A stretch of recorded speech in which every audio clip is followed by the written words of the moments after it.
All right, guys, we put the night vision away. We're going to pull out the old trusty Glock 19, TLR 7A, Trijicon SRO.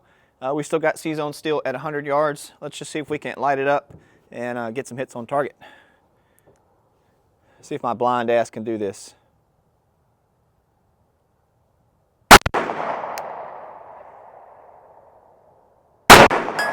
There it is.